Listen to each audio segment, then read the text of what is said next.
আসসালামু আলাইকুম, আমি রফিকুল ইসলাম সরল। এখন একটি গুনগুন করে একটি গান গাই, যাত্রা গান।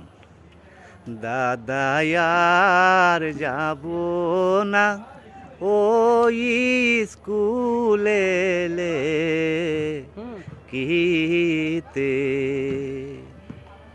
দাদায়ার যাব না ওই স্কুলে কিতে,